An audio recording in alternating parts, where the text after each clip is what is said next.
Deus te fala hoje. Por que essa culpa ainda pesa tanto? Eu já te libertei, palavra que cura. Você já teve a sensação de que está tentando seguir em frente, mas algo invisível ainda te puxa para trás, como se uma corrente silenciosa estivesse presa ao seu coração, te lembrando constantemente de quem você foi, do que você fez, do que você não conseguiu evitar.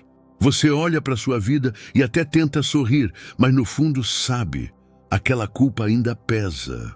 Ela não grita, mas sussurra o tempo todo. Você falhou. E mesmo depois de ter pedido perdão a Deus, mesmo depois de ter chorado, orado, se arrependido de verdade, ela permanece ali, como uma sombra, como se a libertação tivesse vindo para todos, menos para você. Mas Deus te fala hoje, sim hoje, porque essa culpa ainda pesa tanto. Por que você continua carregando esse peso que eu já tirei dos seus ombros? Há uma verdade profunda que foi escondida por séculos e que poucos têm coragem de ouvir. Mas ela está prestes a ser revelada. Essa não é só mais uma mensagem. Isso não é uma coincidência. Você está aqui porque o próprio Jesus quer falar com você. Talvez ninguém saiba da dor que você carrega. Talvez você sorria por fora, mas por dentro se sente preso a erros que já foram perdoados, mas que você insiste em reviver. E o mais duro é que você nem entende por que continua se sentindo tão culpado, mesmo sabendo que Deus já te perdoou. Existe uma chave escondida nisso, um segredo espiritual que vai quebrar as correntes invisíveis que ainda te prendem. Não porque você mereça, mas porque Ele te ama, profundamente, intensamente, além do que sua mente consegue imaginar. Você está prestes a entender por que essa culpa insiste em permanecer, mesmo quando você já foi liberto. E mais que isso, você vai sentir essa culpa sendo arrancada do seu peito, não com palavras bonitas, mas com a própria presença do Espírito Santo. Há algo no mundo espiritual que precisa ser desatado, e essa palavra é o início dessa libertação. Respire fundo e abra seu coração. Deus vai falar diretamente com você. Se essa mensagem está te tocando, se você sentiu que Deus começou a mexer em algo profundo dentro de você, escreva nos comentários com fé: eu recebo essa libertação em nome de Jesus. Porque declarar isso não é apenas interagir, é assumir diante de todos que você crê na cura e na restauração. É um ato de fé, um ato espiritual. E se você conhece alguém que também carrega culpas escondidas, compartilhe esse vídeo com essa pessoa. Seu compartilhamento pode ser o instrumento que Deus vai usar para libertar outra alma aprisionada. Clicar em gostei não é só apoiar esse canal, é fazer com que essa palavra de cura alcance ainda mais vidas. Acredite, há alguém neste exato momento clamando por uma resposta, e seu gesto simples pode ser o canal do milagre. Aqui, neste canal, você encontra palavras que falam direto ao seu coração. Aqui, você encontra verdade, fé e presença. Você não está sozinho. Somos uma comunidade de restauração, cura e propósito. Se ainda não faz parte, inscreva-se. Não porque você precisa de mais conteúdo, mas porque Deus pode continuar te curando através das próximas palavras. Prepare-se, pois Jesus revelou algo muito importante sobre essa situação. E você precisa ouvir isso antes de sair desse vídeo. O que vem a seguir pode transformar tudo o que você acredita sobre si mesmo. Respire fundo e permita que essa palavra entre. Estamos apenas começando. Era noite. A brisa gelada tocava o rosto de Pedro, mas não era o frio que fazia seu corpo tremer. Seu coração estava em pedaços, e a única coisa que ecoava dentro dele era o som da própria voz dizendo, pela terceira vez, eu não o conheço.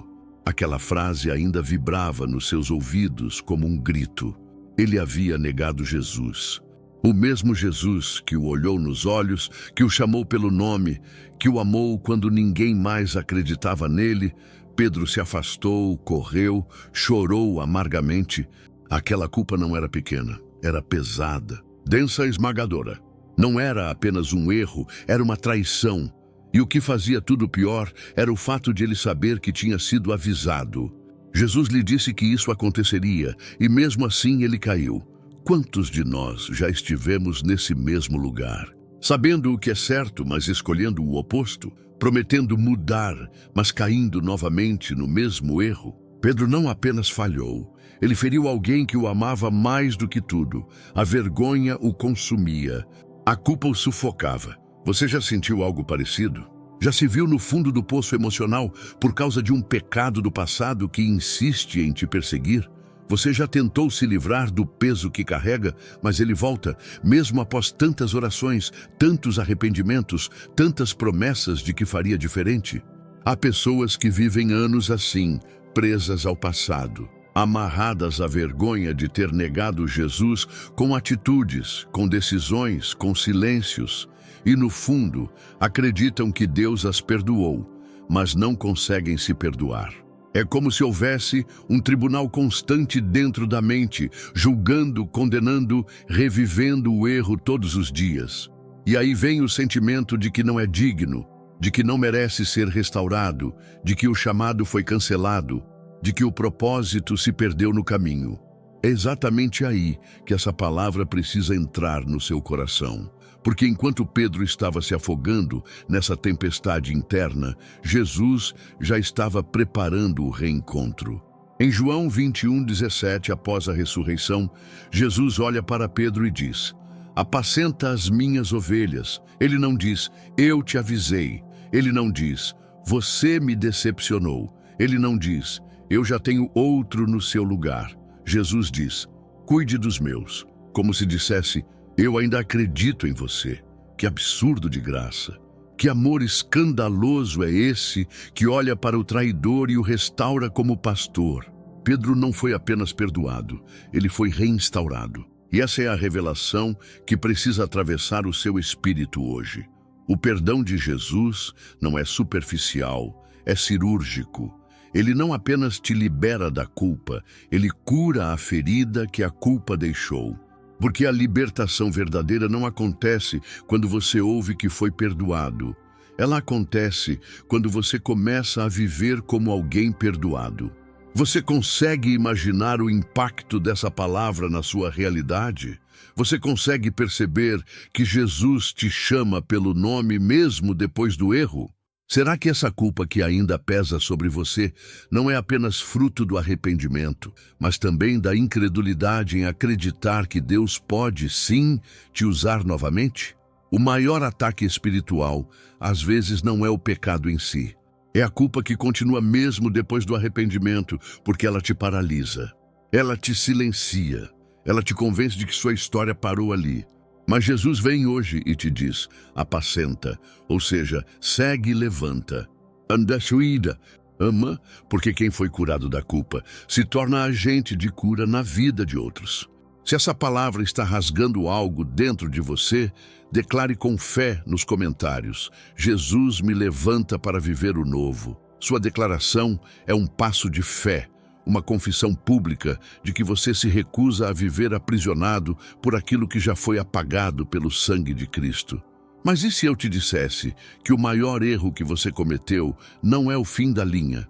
E se houvesse algo que ninguém te contou sobre essa dor que você sente? Existe uma verdade escondida por trás do peso emocional que te aflige. E o que vem a seguir vai revelar algo que pode mudar a forma como você enxerga tudo o que viveu até aqui. Ele andava cabisbaixo, os olhos perdidos na poeira do caminho, como se a própria terra pudesse absorver os cacos de sua alma. O cheiro do chiqueiro ainda grudado na pele era o reflexo exato da condição do seu espírito. Ele havia perdido tudo. O filho mais novo, que ousou sair da casa do pai em busca de uma liberdade que não compreendia, agora estava ali, sozinho, faminto, sujo, sem honra, sem nome, sem esperança. Tudo o que amava havia sido destruído pelas suas próprias escolhas. Não havia como voltar. Não havia dignidade suficiente dentro dele para sequer pedir perdão. Ele havia ido longe demais, e talvez essa também seja a dor que você sente. O sentimento de que suas escolhas te afastaram completamente do que era bom, puro e verdadeiro. A sensação de que você destruiu tudo aquilo que Deus havia confiado a você. E o que restou foi só ruína, dor e lembranças de um tempo onde ainda havia inocência. Quantas vezes você já pensou, se eu pudesse voltar atrás? Quantas noites em claro foram consumidas por arrependimentos que te esvaziam por dentro? Talvez você tenha se afastado de tudo o que te fazia bem. Talvez você tenha feito algo que não pode ser desfeito. Talvez você tenha deixado que a ansiedade, o medo ou até a carência tomassem decisões que te custaram relacionamentos, família, oportunidades. E agora o que te resta é o peso, um peso sufocante. E a pior parte da culpa não é nem o que ela lembra, mas o que ela te impede de acreditar que Deus ainda te ama, que ainda há esperança, que ainda existe cura, que ainda é possível recomeçar. Mas e se eu te dissesse que Deus corre? Sim, Ele corre. Lucas 15:20 diz que, ao ver o filho pródigo ao longe, o pai foi movido de íntima compaixão, correu, lançou-se-lhe ao pescoço e o beijou. Deus não ficou esperando de braços cruzados, exigindo explicações. Ele não perguntou onde o filho havia estado, nem fez acusações sobre o dinheiro desperdiçado, nem sobre os pecados cometidos. Ele simplesmente correu. Como se dissesse, chega de peso, chega de culpa. Meu amor é mais rápido do que o teu erro. Essa é uma das cenas mais escandalosamente belas de toda a Escritura. Um Deus que abraça antes mesmo da confissão, um amor que antecipa o perdão. Uma graça que não espera que você esteja limpo para te envolver. Você consegue sentir o impacto disso? Porque se esse amor foi capaz de restaurar o filho que destruiu tudo, também é capaz de restaurar você. Talvez a sua dor seja exatamente essa: olhar para trás e perceber que as suas decisões machucaram quem você mais amava, que você se afastou de Deus por vontade própria, que foi você quem escolheu sair da presença. E agora, mesmo arrependido, você não se sente digno de voltar. Mas o Pai continua te olhando à distância. Ele sabe exatamente onde você está. Ele conhece cada curva do caminho que você percorreu. E Ele continua esperando o momento em que você der o primeiro passo de volta. Porque a verdade é que, por mais longe que você tenha ido, a casa nunca deixou de ser sua. E o amor dele nunca deixou de ser real. Se essa mensagem está rasgando algo dentro de você, escreva nos comentários com fé: eu estou voltando para casa. Declare isso como uma atitude espiritual. Não é só um comentário, é um passo de retorno. É um grito da alma que reconhece que já sofreu demais longe da presença. Não se cale e declare, porque o inferno treme quando alguém volta ao lugar da graça. O mais impressionante nessa história é que o pai não só corre, mas ainda prepara uma festa. Ele coloca anel no dedo, sandálias nos pés e veste o filho com a melhor túnica. Tudo o que a culpa destruiu, o amor restaurou. Tudo o que o erro desfigurou, a graça devolveu. E isso não é só sobre o filho pródigo. É sobre você, é sobre como Deus te vê. É sobre o que Ele quer fazer com sua história. Porque a verdade é que não importa o que você destruiu. A reconstrução de Deus é maior do que qualquer ruína. O amor do Pai é tão poderoso que pode transformar o lugar da tua vergonha no cenário da tua celebração. O mesmo chão onde você caiu pode se tornar o palco onde Ele vai te levantar. Mas há algo ainda mais profundo aqui. Algo que quase ninguém percebe sobre essa história. E quando você entender, tudo vai fazer sentido. Ela foi lançada ao chão. As pedras não tinham sido lançadas ainda, mas as palavras já tinham ferido mais fundo do que qualquer golpe físico. O silêncio em volta dela não era ausência de som. Era a presença esmagadora da condenação. A mulher adúltera foi arrastada como escória, jogada diante de Jesus, exposta não apenas aos olhos dos homens, mas ao peso insuportável da própria culpa.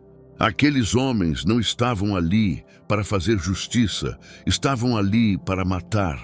Matar com pedras, matar com olhares, matar com acusações, mas ela já estava morta por dentro. Sabia que havia errado, sabia que estava suja, sabia que, segundo a lei, merecia morrer. O adultério não era apenas um erro moral, era uma sentença pública. E naquele momento ela não era uma mulher, era um exemplo, um alvo, uma vergonha viva. É impossível imaginar plenamente o que ela sentiu naquele momento, mas talvez você se aproxime, talvez, mesmo sem multidões em volta, você se sinta exposto, apedrejado por dentro, carregando memórias de erros que destruíram coisas preciosas, culpas que sangram em silêncio, palavras que você disse e não pode mais recolher, decisões que ainda geram consequências, mesmo depois de tanto tempo. Talvez você também sinta que está na poeira, sem dignidade, diante de um Deus santo, e que tudo o que merece é castigo. O coração pesa, não por dúvida da existência de Deus, mas por achar que Ele já não pode mais te olhar com amor. Há um veneno invisível que muitos cristãos carregam, mesmo depois de confessar seus pecados. O sentimento de indignidade, aquela voz sutil que diz, você não merece estar aqui. E isso destrói lentamente a capacidade de crer que o perdão é real, porque mesmo depois da oração, o peso permanece. Mesmo depois das lágrimas, a vergonha continua. Mesmo depois do arrependimento, ainda se sente como alguém impuro, rejeitado, descartável. Aquela mulher não pediu socorro, não clamou, não implorou, estava rendida. Como quem já aceitou a sentença, talvez você também tenha chegado nesse ponto. Cansado de pedir perdão e não sentir alívio. Cansado de lutar contra pensamentos que dizem que você foi longe demais. Cansado de buscar libertação, mas ainda se ver preso. A culpa é sorrateira. Ela finge ser arrependimento, mas muitas vezes é apenas autopunição. Uma tentativa inconsciente de pagar o preço que já foi pago na cruz. Só que a cruz não precisa de complemento. O sacrifício de Jesus foi completo.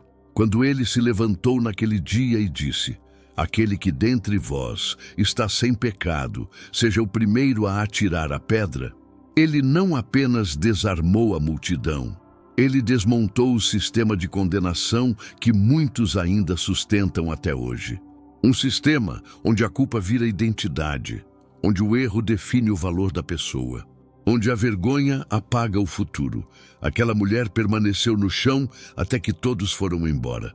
E então, pela primeira vez, ela ouviu a única voz que realmente importa. Mulher, onde estão os teus acusadores? Ninguém te condenou? E ela, ainda tremendo, respondeu, ninguém, Senhor. E Jesus disse, nem eu te condeno. Vai e não peques mais. João 8:11. Preste atenção nisso. Jesus, o único que tinha autoridade moral para atirar uma pedra, escolhe oferecer libertação. Ele não disse, você não pecou. Ele não minimizou o erro, mas ele também não a aprisionou nele. O que ele fez foi mostrar que diante da graça, o pecado perde o poder de nos definir. Você entende o que isso significa para a sua vida? Que o peso que você carrega talvez não seja a voz de Deus, mas a voz da culpa. Que aquela sensação de indignidade pode ser, na verdade, um ataque espiritual contra a sua identidade em Cristo. Porque se o inimigo consegue te convencer de que você é sujo demais, ele te impede de se aproximar do Pai. E se você não se aproxima, não se alimenta. Se não se alimenta, enfraquece. E se enfraquece, não luta mais. A culpa é a arma mais sutil do inferno para paralisar os filhos de Deus. Mas Jesus está te dizendo hoje, nem eu te condeno. Ele não está dizendo isso porque acha seu pecado leve, mas porque pagou por ele com sangue, e o sangue de Jesus não foi derramado para que você continuasse se arrastando. Foi derramado para que você andasse de cabeça erguida, com dignidade restaurada, sabendo que não é a culpa que te guia, é a graça. E aqui vem algo que talvez você nunca tenha percebido. Jesus não apenas perdoa, ele confia, ele diz, vai e não peques mais. Isso é uma entrega de responsabilidade. É como se dissesse, eu acredito em você, eu sei que você consegue. Você não está mais debaixo da lei, mas da graça. E é isso que cura de verdade. Não é apenas ouvir que foi perdoado. É sentir que foi reerguido. É saber que Deus ainda tem planos para você. Que o céu não te riscou do mapa, que você ainda é útil. Que sua história ainda importa e que não importa quão grande tenha sido a queda, a mão que te levanta é infinitamente maior. Se você precisa romper com a vergonha e assumir pela fé que já foi perdoado, escreva nos comentários: a graça me reergue. Não tenha medo, não hesite. Essa declaração pode ser o primeiro passo para viver como alguém verdadeiramente livre. Comentar isso é um ato espiritual. É uma resposta à voz do céu que está te chamando de volta à posição que a culpa tentou te roubar. E se essa palavra tocou seu coração, compartilhe. Alguém pode estar vivendo exatamente isso em silêncio, e seu gesto pode ser um divisor de águas na vida dessa pessoa. Se essa mensagem falou contigo, clique em gostei. Seu like não é apenas um apoio ao conteúdo. É um sinal de fé. É como dizer: essa palavra é para mim. E se você acredita que mais pessoas precisam ouvir essa verdade, compartilhe. Espalhe libertação, espalhe cura. O mundo precisa saber que Jesus ainda levanta quem caiu. E se você ainda não está inscrito, se inscreva. Aqui você não apenas recebe palavras. Aqui você encontra direção, identidade e um lugar para reconstruir sua fé. Seja parte dessa família que caminha rumo à restauração. Mas espere. O que acontece depois vai desafiar tudo o que você acredita. Há uma história quase esquecida, escondida entre páginas da Bíblia, que carrega uma revelação profunda sobre o peso que você sente até hoje.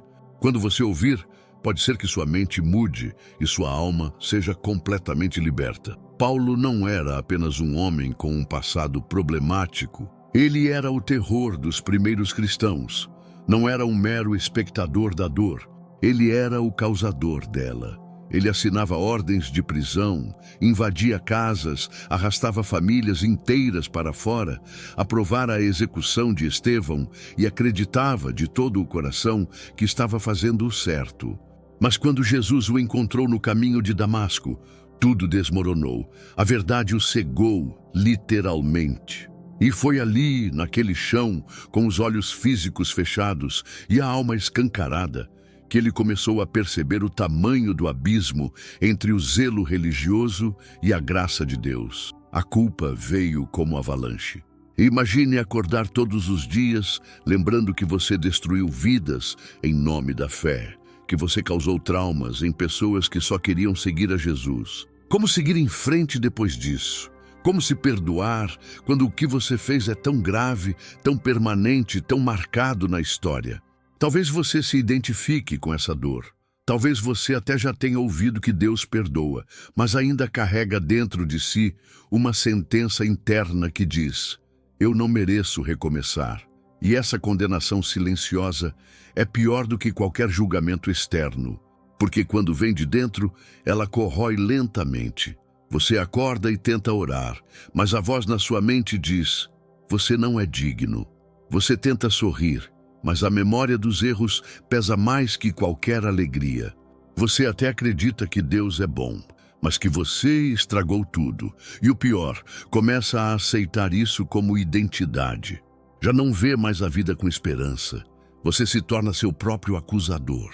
E o Evangelho, que deveria ser libertador, passa a ser um lembrete constante da sua inadequação. Mas Paulo, o mesmo homem que carregava a culpa de ter perseguido a igreja, escreveu mais sobre graça do que qualquer outro apóstolo. Ele não apenas recebeu perdão, ele foi transformado.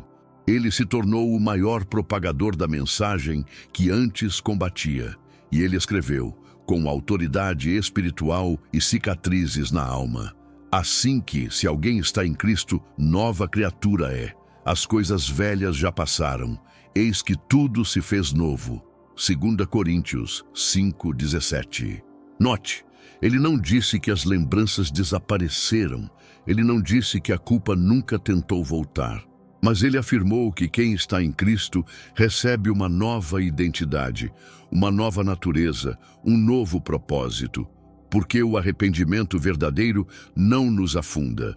Ele nos levanta, e Deus não nos liberta apenas do castigo do pecado, mas da voz interior que diz que nunca mais poderemos ser usados por Ele. Você entende o peso dessa verdade? Você percebe que o seu passado, por mais doloroso que seja, não tem poder de apagar o que Cristo fez na cruz. A cruz é a sentença que cancela todas as outras. É o fim da condenação. É o começo de uma nova história. Mas só vive essa nova história quem decide soltar o peso antigo. E talvez seja isso que Deus quer de você hoje. Que você pare de lutar contra a autocondenação. Que você pare de tentar pagar por algo que já foi quitado. Que você pare de se punir por coisas que o céu já esqueceu. Não é fácil. O inimigo vai usar as memórias. As pessoas podem usar as lembranças, mas você precisa escolher qual voz vai guiar sua vida, a voz da culpa ou a voz da graça. Respire fundo, permita-se sentir essa mensagem. Imagine Paulo escrevendo cartas nas prisões, sabendo que havia matado, perseguido, destruído, mas ainda assim sendo instrumento de Deus. Se Deus usou alguém como ele, por que você insiste em achar que está descartado? O que te ensinaram sobre culpa talvez esteja incompleto. A religião te ensinou a temer a condenação, mas Jesus te chama a viver a liberdade. Você não foi chamado para viver se arrastando em arrependimentos eternos. Você foi chamado para correr na direção do propósito. Mas ninguém corre carregando correntes, e a culpa é exatamente isso, uma corrente disfarçada de arrependimento. O que vem a seguir pode transformar sua vida para sempre, porque há uma verdade escondida sobre a maneira como Deus transforma culpados em profetas. Uma verdade que poucos ousam pregar. Mas quando você entender, vai enxergar seu passado com outros olhos, e sua alma, enfim, poderá respirar aliviada. Davi havia conquistado tudo. Era rei. Tinha poder, respeito, vitórias.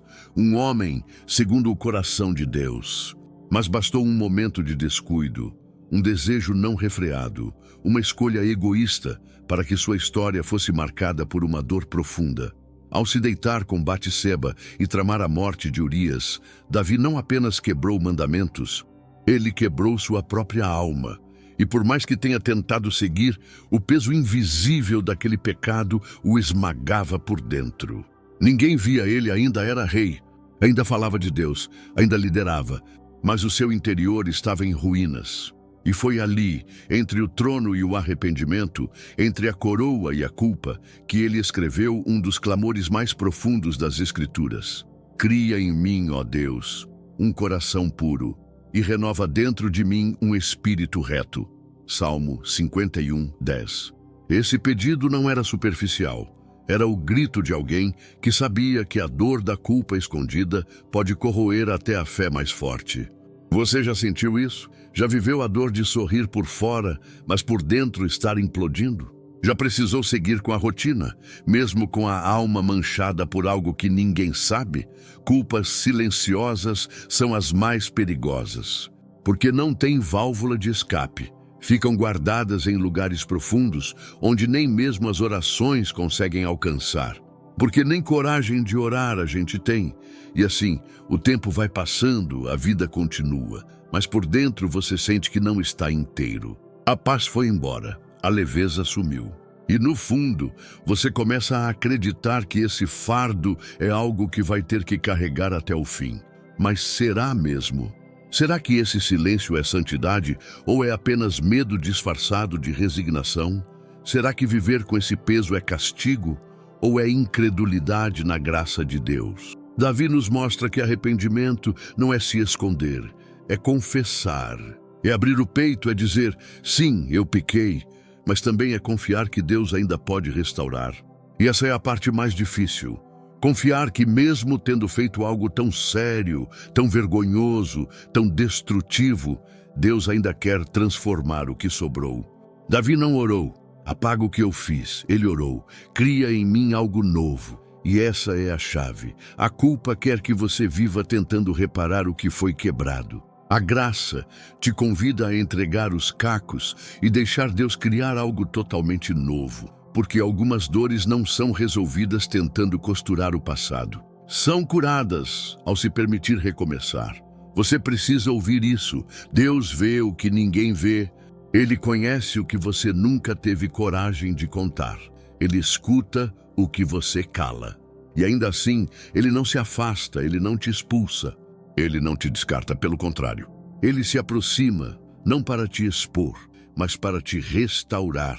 Ele quer limpar não só o que você fez, mas também o que você sente.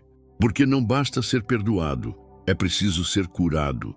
E essa cura começa quando você para de fugir e decide, como Davi, abrir o coração diante do único que pode transformá-lo.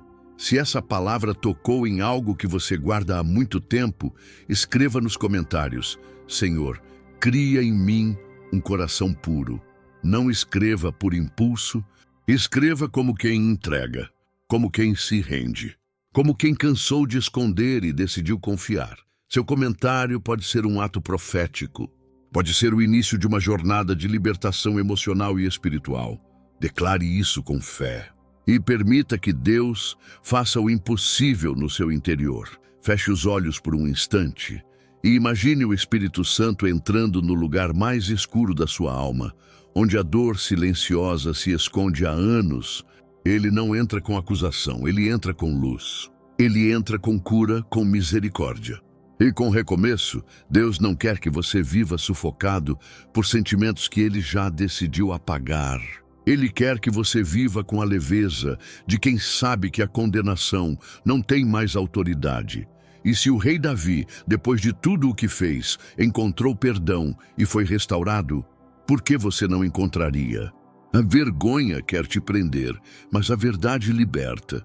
E a verdade é, Deus não está te punindo, Ele está te chamando de volta para perto. Ele está te dizendo, eu sei de tudo, e mesmo assim, ainda quero te curar. Mas e se eu te dissesse que há uma verdade escondida na história de Davi que poucos enxergam? Algo que muda completamente o modo como olhamos para a culpa que carregamos. Algo que pode libertar não só sua mente, mas sua história. O que vem a seguir é mais do que uma mensagem. É um convite à redenção de tudo o que você achava que tinha perdido para sempre. Jonas era profeta, chamado por Deus ungido para entregar mensagens celestiais. Mas mesmo alguém com tamanha conexão com o alto pode se perder dentro de si. E foi exatamente isso que aconteceu. Deus o chamou para Nínive, mas ele escolheu fugir. Não era só uma fuga física, era uma fuga emocional e espiritual. Profunda Jonas não conseguia aceitar a missão. E pior, não conseguia lidar com o sentimento de fracasso e inadequação que crescia dentro dele. Como pode um servo de Deus fugir de Deus? Como pode alguém que ouve a voz do Senhor tomar a decisão de correr no sentido oposto? A culpa não começou quando ele entrou no navio. Começou no coração, quando a vontade de Deus se tornou um peso e não um prazer. O que ele não imaginava é que a fuga não o deixaria livre, apenas o empurraria para mais fundo. O vento veio, o mar se agitou. Os marinheiros se desesperaram, e enquanto todos clamavam por livramento, Jonas dormia. Não era sono comum, era esgotamento da alma. Era a anestesia de quem já não aguenta mais se culpar. Porque quando a culpa pesa, a gente prefere se desligar. Finge que não está acontecendo, se esconde no trabalho, no celular, nos compromissos. Mas por dentro o abismo cresce. Jonas confessou, sou eu o culpado. Lancem-me ao mar. Ele não pediu perdão, pediu punição. Porque é isso que a culpa faz. Convence você de que merece sofrer, que não há mais chance. Que Deus se afastou, que não vai mais usar sua vida. Jonas não foi empurrado no mar. Ele se entregou ao fundo como quem diz, acabou para mim. Mas ali, nas profundezas do oceano, envolto pelo ventre de um grande peixe, algo começou a mudar.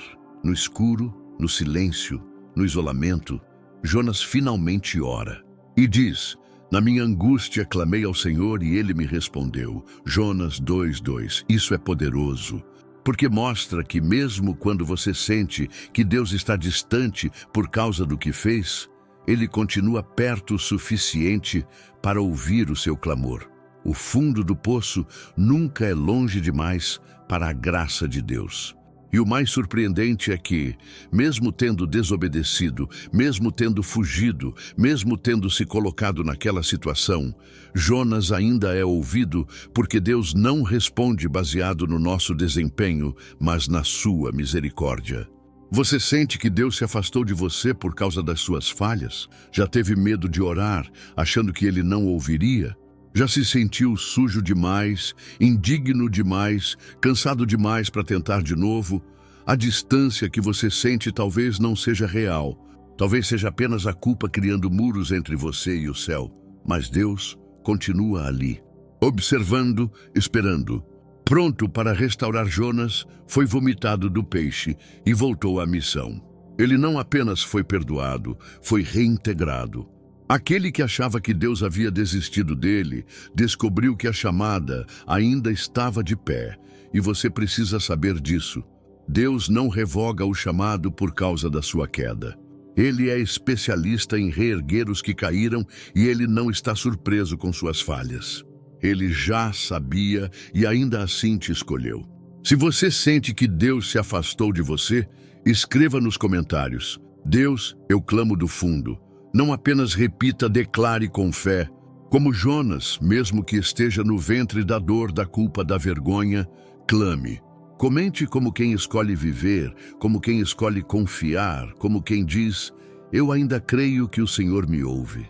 Essa declaração pode ser a chave para uma resposta divina que mude tudo. Respire fundo. Imagine esse momento. Deus, do alto dos céus, ouvindo sua voz sussurrar entre lágrimas, e ao invés de virar o rosto, ele se inclina, como um pai que ouve o filho ferido. A distância que você sente é vencida no instante em que você decide abrir a boca, porque o silêncio é o que mantém a culpa viva. Mas a oração é o que rompe o ciclo. Jonas voltou a ver a luz, e com ele voltou a esperança. Isso significa que não importa quão fundo você tenha afundado, Deus pode te puxar de volta. E Ele não apenas quer te resgatar, Ele quer continuar o plano que começou na sua vida. O que Ele escreveu sobre você ainda está valendo. Nada foi cancelado, nada foi esquecido. A única coisa que precisa mudar é a forma como você se vê diante dele. E se eu te dissesse que há um segredo escondido na restauração de Jonas, que pode mudar completamente o que você entende sobre culpa, missão e identidade, uma revelação que mostra que até a sua queda pode se tornar parte do plano? O que vem a seguir pode abrir seus olhos para uma verdade que transforma não apenas seu presente, mas o rumo da sua história inteira. Jacó passou anos tentando controlar o próprio destino. Desde o ventre já lutava com Esaú e quando cresceu, fez da astúcia seu caminho, enganou o pai.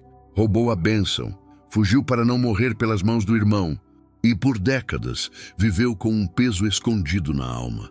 A culpa por ter traído alguém que o amava, mesmo com prosperidade, família, conquistas. Jacó carregava um vazio, porque não há sucesso suficiente que preencha o buraco deixado por uma culpa não tratada.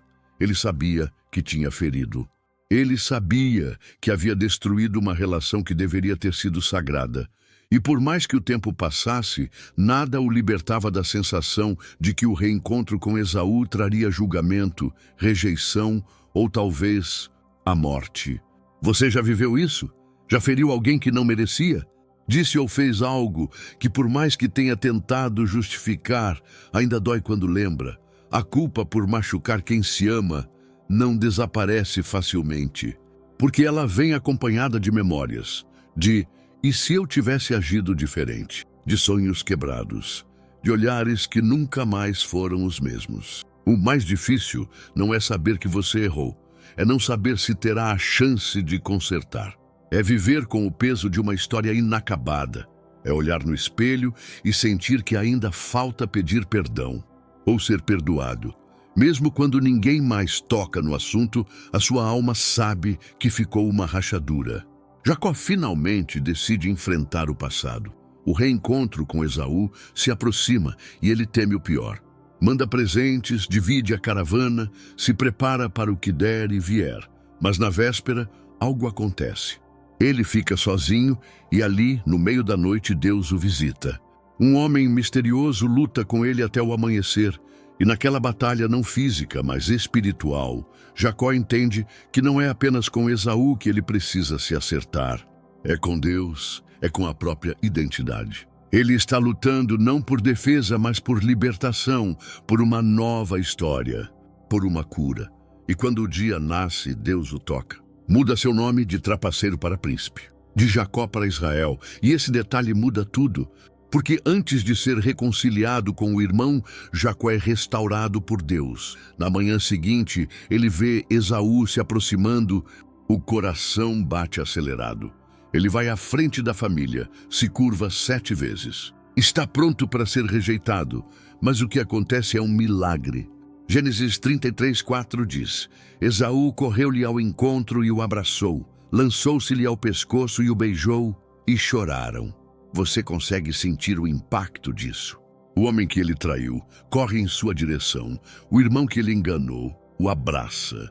O passado que parecia condenado se transforma em perdão. Essa é a graça de Deus atuando em território humano. É a reconciliação sendo gerada não por esforço humano, mas por misericórdia divina. Talvez hoje você esteja precisando disso. Uma reconciliação que só Deus pode operar. Talvez o que você mais deseja não é dinheiro, sucesso ou cura física, mas uma chance de reconstruir o que foi destruído. Uma ligação, um abraço, um perdão, uma conversa que pareça impossível. Mas escute, se Deus restaurou Jacó e Esaú, Ele pode restaurar você também. A chave está em parar de fugir e começar a lutar, não com as pessoas, mas com o próprio coração. É Deus quem te dá um novo nome, é Ele quem cura sua culpa. E quando a sua identidade é restaurada, os relacionamentos também podem ser. Se essa mensagem falou com a sua dor, comente com fé. Deus cura o que eu quebrei. Escreva isso não como quem apenas deseja, mas como quem está disposto a se render ao processo. Como quem clama, eu sei que causei feridas, mas também sei que o Senhor pode restaurar. Não tenha vergonha de escrever. Essa frase pode ser o primeiro passo para Deus iniciar uma cura que vai além de palavras. Vai tocar o invisível da sua alma. Se essa palavra te tocou, clique em gostei como um ato de fé. Seu like pode ser uma semente espiritual e também um instrumento para que essa mensagem alcance mais vidas feridas como a sua. E se você conhece alguém que precisa dessa palavra, alguém que também carrega a dor de ter ferido quem ama, compartilhe esse vídeo. Você pode ser o canal de Deus para que essa pessoa descubra que ainda existe esperança de restauração. Mas isso não é tudo. Existe algo ainda mais profundo na história de Jacó. Um detalhe que pode revelar que até os traumas do passado mais sombrio têm o poder de se tornar marcas de glória. E o que você está prestes a descobrir pode mudar completamente o modo como você lida com as feridas que causou e com a culpa que ainda pesa no seu peito. Moisés tinha fugido. Depois de matar o egípcio, passou 40 anos longe de tudo, escondido, tentando esquecer o que fez. Mas como esquecer quando o erro está gravado na alma? Como seguir quando a culpa sussurra dia após dia que você estragou tudo? Ele era um príncipe, foi criado com tudo. Mas bastou um momento de fúria, um impulso, e sua história tomou um rumo que ele jamais imaginaria. No deserto de Midian, cuidando de ovelhas que nem eram suas, Moisés viveu como alguém que acreditava já estar fora dos planos de Deus. Como se a falha o tivesse desclassificado para sempre. Talvez você se sinta assim também. Já teve sonhos, já teve convicção, mas algo aconteceu, você errou.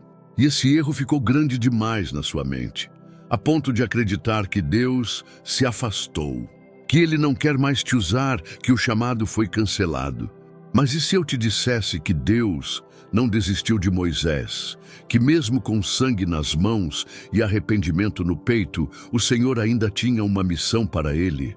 Isso muda tudo, porque o mesmo Deus que viu Moisés matando o egípcio, também o viu cuidando de ovelhas, em silêncio, esperando sem saber que ainda era escolhido. Deus aparece para ele na sarça ardente, um fogo que queima sem consumir. Um símbolo da graça, intensa, viva, mas que não destrói. E quando Moisés se aproxima, Deus o chama pelo nome.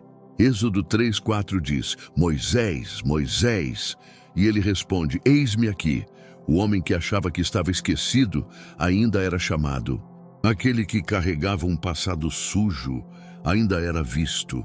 O assassino ainda era instrumento. Isso confronta tudo que a culpa tenta nos convencer. Porque a verdade é que Deus não espera a perfeição para nos usar. Ele espera a rendição. Moisés, no entanto, tenta resistir. Quem sou eu para libertar Israel? Ele questiona. A culpa distorceu sua identidade. Ele se via pequeno, fraco, indigno, incapaz. Mas Deus responde com algo que ressoa até hoje. Eu serei contigo.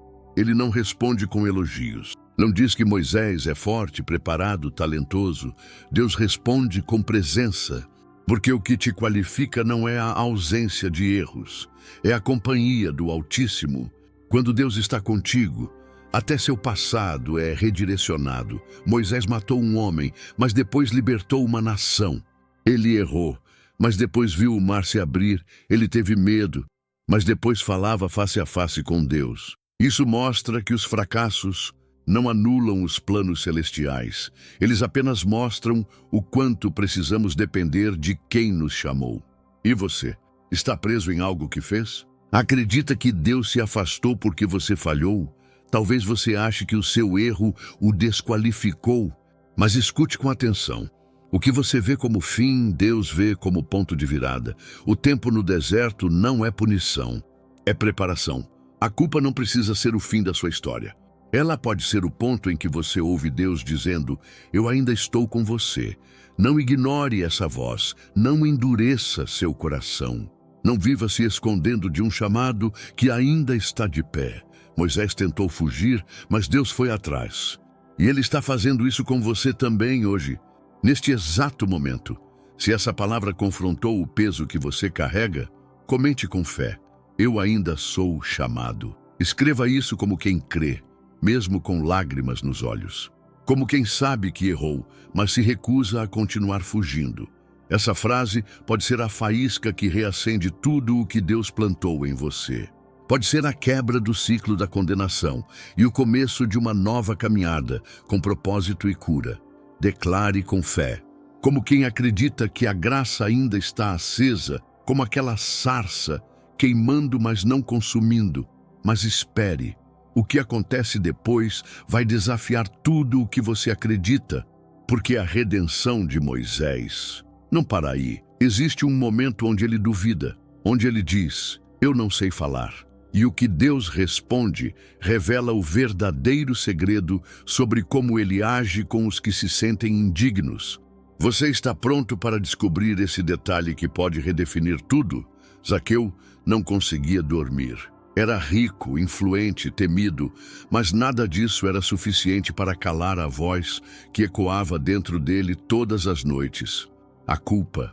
A cada moeda que recebia de forma injusta, a cada olhar de desprezo, a cada silêncio desconfortável ao entrar numa rua, Zaqueu sentia-se menor. E não era só por causa da estatura física. Era por dentro, sua alma estava encolhida. Ele sabia que havia ferido pessoas. Sabia que havia se aproveitado. Sabia que construiu sua riqueza sobre a dor dos outros. E com o tempo, passou a acreditar que não havia mais saída. Porque existem erros que a gente até tenta justificar, até tenta esconder. Mas quando a noite cai, eles voltam à tona como fantasmas que arrancam nossa paz. Você já se sentiu assim? Já se deitou e, mesmo cansado, sua mente reviveu tudo o que você fez de errado? Cenas, palavras, decisões. E mesmo arrependido, o sono não vem porque a culpa pesa. Ela esmaga o coração, e o pior é que por fora ninguém vê. Você segue trabalhando, cuidando da casa, até rindo, mas por dentro está travando uma batalha com lembranças que não deixam sua mente em paz. E o mais difícil é acreditar que Deus ainda se importa, que Ele ainda quer te alcançar. Afinal, como alguém tão sujo pode ser amado por um Deus tão puro? Como alguém que feriu tantos pode ser perdoado? Esses pensamentos não são seus, eles são vozes da condenação. Porque a verdadeira voz de Deus nunca paralisa, ela liberta. Foi por isso que Zaqueu correu. Ele ouviu que Jesus estava passando. E mesmo sendo mal visto, desprezado, ele subiu numa árvore, porque ele não queria só ver Jesus. Ele precisava ser visto. O desejo mais profundo do coração de quem carrega culpa não é ser famoso, não é ser admirado, é ser notado. E ainda assim ser amado. Lucas 19:5 diz: Zaqueu, desce depressa porque hoje me convém pousar em tua casa. Jesus chama o nome dele. Jesus se convida para entrar. Jesus escolhe sentar com o mais odiado. Isso é inacreditável, porque ninguém mais queria se associar com Zaqueu. Mas Jesus queria estar perto, e é exatamente assim que ele age com quem está preso na vergonha e na autocondenação. Ele não te espera mudar para se aproximar. Ele se aproxima para que você mude. Zaqueu desce correndo, ele não discute, não se defende, ele apenas recebe. E naquele jantar silencioso, onde a Bíblia não relata nenhuma palavra de Jesus dentro da casa, algo muda, porque a presença de Cristo confronta sem acusar, cura sem forçar, liberta sem humilhar. E de repente, Zaqueu se levanta e diz: Senhor, dou metade dos meus bens aos pobres, e se em alguma coisa defraudei alguém, restituo 4 vezes mais. Ele não fez isso para impressionar. Ele não fez isso para se exibir. Ele fez porque foi transformado por dentro. Quando a graça entra, a culpa precisa sair. Quando a luz de Cristo invade, não sobra espaço para os grilhões da condenação. E Jesus responde: hoje veio salvação a esta casa. Não amanhã, não depois que ele reparar tudo. Hoje, porque arrependimento verdadeiro traz recomeço imediato. Se essa mensagem falou com sua dor, escreva nos comentários: Jesus entra na minha casa. Comente como quem está cansado de viver com esse peso. Como quem quer descansar, não no travesseiro, mas na alma. Como quem reconhece que já tentou mudar sozinho, mas agora entende que só a presença de Jesus pode trazer essa transformação de verdade. Que esse comentário seja como a árvore de Zaqueu, um lugar de exposição, sim, mas também um lugar de encontro com a graça. Mas isso não é tudo. Há algo escondido nessa história que pode mudar completamente a forma como você lida com suas noites mal dormidas. Um detalhe que quase ninguém percebe, mas quando revelado, mostra que o arrependimento verdadeiro não apenas muda sua história, ele muda também o ambiente à sua volta. E o que vem a seguir pode te levar a enxergar a culpa de uma forma que você nunca imaginou antes. Saul caminhava de um lado para o outro. O exército estava inquieto, o inimigo se aproximava e o profeta não chegava. O coração do rei batia acelerado, não por fé, mas por medo. E no meio da pressão, tomou uma decisão impulsiva. Ofereceu ele mesmo o sacrifício que era reservado ao sacerdote. Naquele instante, Saul achou que estava fazendo o necessário. Mas logo depois, o que era apenas um impulso se transformou em ruína. Quando Samuel chega, vê as cinzas ainda fumegando no altar e o cheiro da desobediência pairando no ar. O profeta pergunta por que Saul desobedeceu e ele tenta justificar. O povo estava se espalhando, você demorou, eu tive que fazer alguma coisa. Mas não era a ação que Deus esperava, era obediência. Você já tomou decisões movido pelo desespero? Já fez algo que parecia certo no calor do momento, mas depois, ao olhar para trás, entendeu que foi motivado por medo, por ansiedade, por querer controlar o que só Deus pode controlar?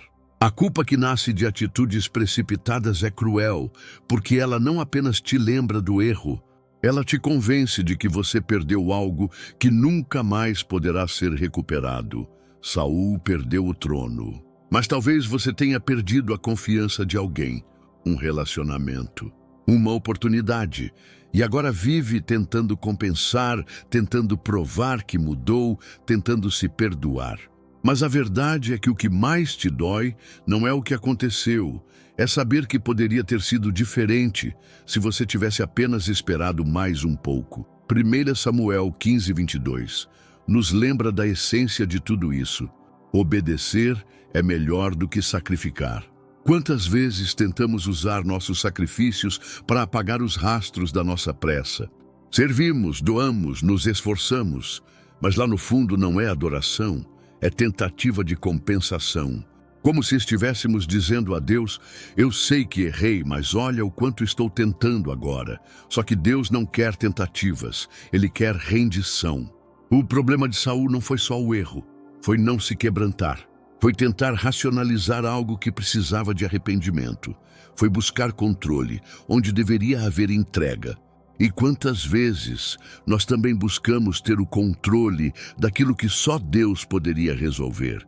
A culpa por decisões impensadas pode te manter preso por anos, porque diferente de erros que cometemos por maldade, esses são os que nascem da intenção certa, mas do coração ansioso, e isso dói mais. Porque não queríamos errar, só queríamos resolver. Só queríamos que funcionasse, só queríamos impedir a dor. E, ironicamente, criamos mais dor, mas a graça de Deus não nos abandona. Mesmo depois de Saul, Deus levanta Davi.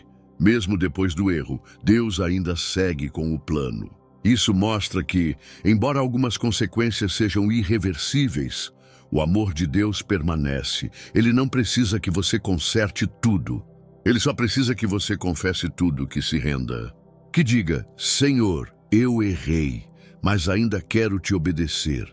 Se você carrega a dor de uma decisão precipitada, escreva nos comentários com fé: Jesus me ensina a esperar. Comente como quem cansou de correr à frente de Deus, como quem entende que a paz não está em agir por conta própria, mas em se alinhar à vontade dele. Essa frase pode ser a resposta que o céu estava esperando. Um gesto de humildade que quebra as correntes da culpa. Um passo de fé que abre caminho para a restauração.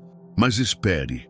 E se eu te dissesse que há uma lição escondida nessa história que quase ninguém percebe? Um segredo que revela que até suas decisões mais erradas podem ser usadas para te ensinar o caminho da maturidade espiritual? O que vem a seguir pode te ajudar a enxergar o seu erro com novos olhos, não como fim, mas como ponto de virada para algo ainda maior do que você imaginava. Paulo escreve algo que rasga a alma de quem já tentou mudar tantas vezes e falhou, porque não faço o bem que quero, mas o mal que não quero, esse faço. Romanos 7:19. Um apóstolo de Cristo, um homem cheio do Espírito Santo, um líder espiritual, e ainda assim, um ser humano em conflito interno. Paulo expõe uma realidade que todos nós enfrentamos, mas poucos têm coragem de admitir. A luta diária entre querer ser melhor e se ver repetindo os mesmos erros. A culpa por cair de novo no mesmo pecado, por ceder à mesma fraqueza, por tropeçar nas mesmas atitudes que prometeu nunca mais repetir. É como estar preso em um ciclo onde o arrependimento vira rotina e a mudança parece sempre estar um passo além do seu alcance. Talvez você esteja exatamente nesse ponto, você quer mudar. Você ora, você jejua, você tenta, mas chega um momento em que parece impossível. Você se pergunta: por que eu sou assim? Será que minha fé é fraca? Será que Deus ainda tem paciência comigo? E essa dúvida vai criando raízes. Não é só o erro em si que te machuca. É o sentimento de que, mesmo com tanto esforço, você ainda decepciona a Deus. E pior, você começa a se afastar, não porque Deus te rejeitou, mas porque você se sente indigno de se aproximar. É aqui que a culpa se transforma em prisão. Você se torna escravo da sua tentativa de ser perfeito. E esquece que Deus nunca te chamou para a perfeição, mas para a rendição. Mas então Paulo, no capítulo seguinte, nos entrega a chave que quebra esse ciclo. Portanto, agora nenhuma condenação há para os que estão em Cristo Jesus. Romanos 8:1. O texto não diz que não haverá consequências, não diz que o pecado é irrelevante. Diz que não há condenação. Isso significa que a culpa que você carrega não vem de Deus. Vem da sua tentativa de resolver o que só a graça de Cristo pode restaurar. A verdadeira mudança não começa com esforço. Começa com rendição. Começa quando você reconhece que sim, ainda erra, mas não está sozinho. O Espírito de Deus habita em você e ele não desiste até completar a obra. Jesus sabe das suas lutas. Ele viu cada queda. Ele ouviu cada oração frustrada e ainda assim ele permanece. Porque o seu amor não é condicionado ao seu desempenho. É fundamentado na cruz. A libertação emocional que você procura não virá quando você finalmente parar de errar. Virá quando você parar de fugir e entender que mesmo errando, você ainda pode correr para os braços do Pai. Não é sobre perfeição, é sobre entrega. É sobre confiar que a cada novo dia, a misericórdia renovada para quem está disposto a continuar. Se você já se cansou de tentar mudar sozinho, escreva com fé: Jesus continua em mim. Essa frase não é um pedido de socorro comum. É um ato de humildade. É o grito de quem já entendeu que não pode mais depender das próprias forças. Declare nos comentários, como quem não quer mais viver nessa culpa constante, mas deseja caminhar lado a lado com o Espírito Santo, mesmo que em passos pequenos, mesmo que caindo e levantando. E se eu te dissesse que há um segredo escondido na fraqueza de Paulo que quase ninguém percebe? Algo que mostra que até os seus piores dias podem se tornar o terreno mais fértil para a graça de Deus agir com intensidade. O que você está prestes a descobrir pode ser a revelação que faltava para transformar sua culpa em propósito. Ele nem conseguia olhar para o céu, o peito apertado, o rosto virado para o chão, as mãos trêmulas diante de Deus. Sua oração era sussurrada, embargada pela vergonha: tem misericórdia de mim, pecador. Foi só isso que ele conseguiu dizer. Ele sabia quem era, sabia do que havia feito. Não tentou esconder, não tentou parecer melhor, não tentou convencer a Deus de que merecia alguma coisa. Ele apenas se entregou, despido de qualquer aparência religiosa. Esse homem era o publicano da parábola de Jesus em Lucas 18. E diante dele estava um fariseu que orava com eloquência, citando boas obras, jejum, dízimos, comparação com os outros. Mas Jesus, de maneira surpreendente, declara que o homem quebrantado, o que mal conseguia levantar os olhos, foi o que saiu justificado. Isso quebra todas as expectativas religiosas, porque muitos acham que Deus responde à performance. Que quanto mais perfeito você parece, mais espiritual você é. Mas Jesus inverte tudo. Ele não está buscando perfeição, está buscando verdade.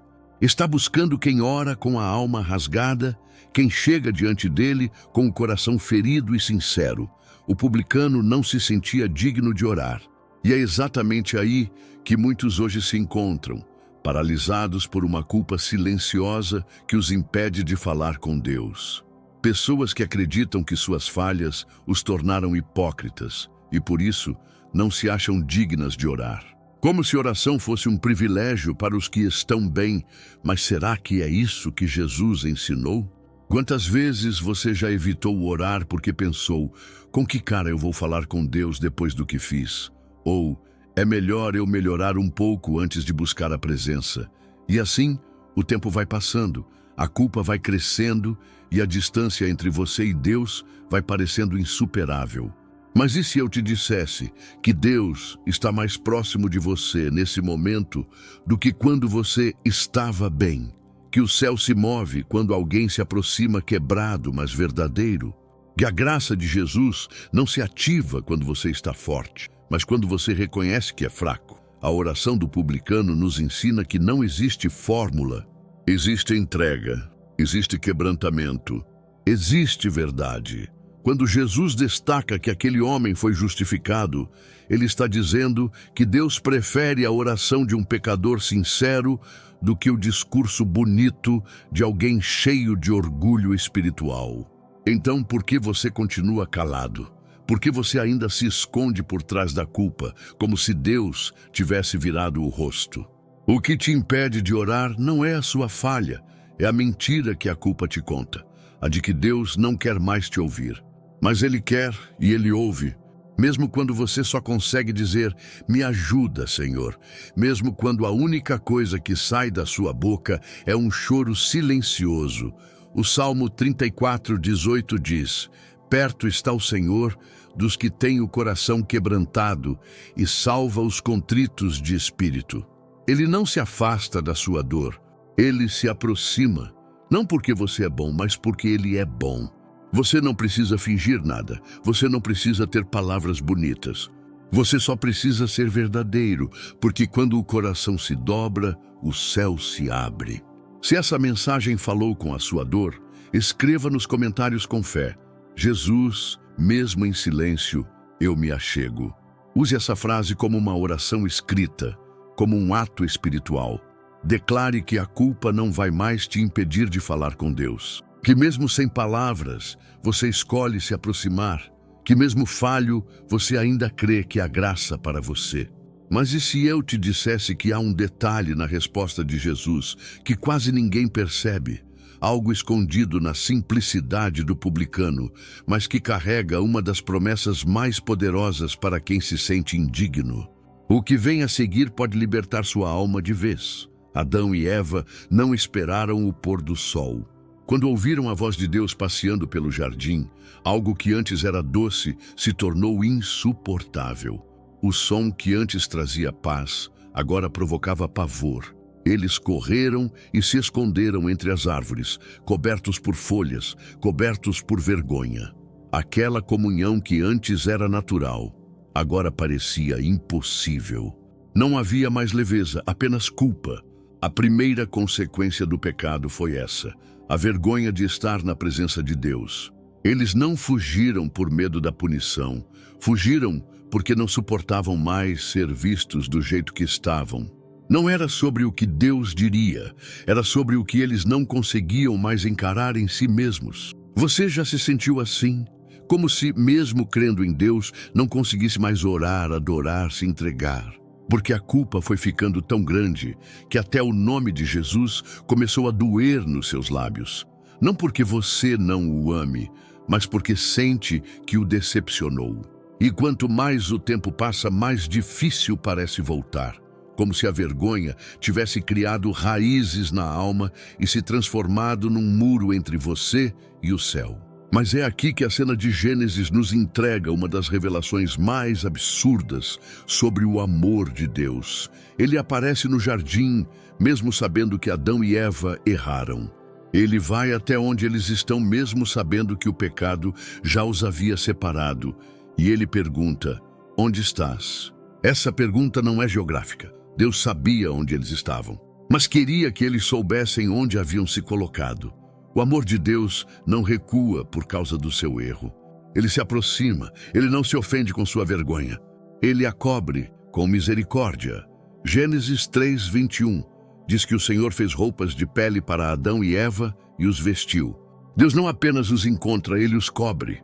Ele não os expulsa em fúria, ele os cobre antes, porque a verdadeira restauração não começa no castigo, mas na graça. E essa graça cobre a vergonha, cobre a culpa, cobre aquilo que você está tentando esconder até de si mesmo. Quantas pessoas hoje estão escondidas atrás de aparência espiritual, de máscaras de religiosidade, de uma vida normal que só serve para disfarçar a vergonha de não conseguir mais se aproximar de Deus. Pessoas que vão à igreja, mas evitam o altar, que oram com palavras decoradas, mas não conseguem se entregar de verdade, que até falam sobre fé, mas por dentro estão se sentindo sujas, distantes, quebradas. E tudo isso porque acreditam que não são mais dignas de serem vistas por Deus. Mas e se eu te dissesse que Deus não te olha com desprezo? Que Ele não está procurando motivos para te acusar, mas caminhos para te restaurar. Jesus veio ao mundo para encontrar os escondidos, para buscar os que fugiram, para chamar pelo nome os que estão se escondendo entre as folhas da religião, da culpa, da vergonha. O mesmo Deus que perguntou, onde estás, continua perguntando hoje, não para te condenar, mas para te chamar de volta, para vestir você com roupas novas, para te lembrar que por mais longe que você tenha ido, Ele ainda quer te cobrir com sua graça. O inimigo quer que você se esconda, mas Deus está te chamando para fora, porque enquanto você se esconde, a culpa te sufoca. Mas quando você se apresenta, a cura começa. Se essa mensagem falou diretamente com a sua dor, comente com fé. Eu não quero mais me esconder. Use essa frase como um ato espiritual, como quem reconhece que a vergonha não pode mais te dominar, como quem escolhe sair das sombras e correr para os braços do Pai. Seu comentário pode ser o primeiro passo para a libertação que você tanto deseja. Se essa palavra tocou seu coração, clique em gostei como um ato de fé. Seu like pode ser um instrumento de Deus para alcançar outras vidas. E se você conhece alguém que vive escondido em culpa e vergonha, compartilhe esse vídeo com ele. Pode ser que essa seja a mensagem que vai restaurar a alma de quem já desistiu. Mas não saia ainda, porque o que vem a seguir pode te surpreender. Há uma verdade escondida sobre como Deus lida com seus traumas mais antigos. E ela pode curar um peso que você carrega há anos. O próximo vídeo pode ser o que faltava para sua libertação completa. Assista, você precisa disso. Se você chegou até aqui, escreva nos comentários. Eu cheguei até o final. Isso é mais que um comentário, é um testemunho. É a prova de que Deus ainda fala com você, mesmo em meio à dor. E se essa palavra te alcançou, compartilhe com alguém que precisa ouvir essa verdade. Faça parte do mover de Deus. E se ainda não é inscrito no canal, se inscreva como um ato de reciprocidade. Palavras como essa continuarão chegando ao seu coração, porque você também faz parte dessa missão de cura. Porque todos pecaram e destituídos estão da glória de Deus, sendo justificados gratuitamente pela sua graça, pela redenção que há em Cristo Jesus. Romanos 3, 23, 24. Marta corre até Jesus com o rosto banhado em lágrimas e a alma carregada por uma dor que palavras não conseguem descrever. Ela não grita, mas sua voz treme ao dizer: se o Senhor estivesse aqui, meu irmão não teria morrido. Essa não é apenas uma frase.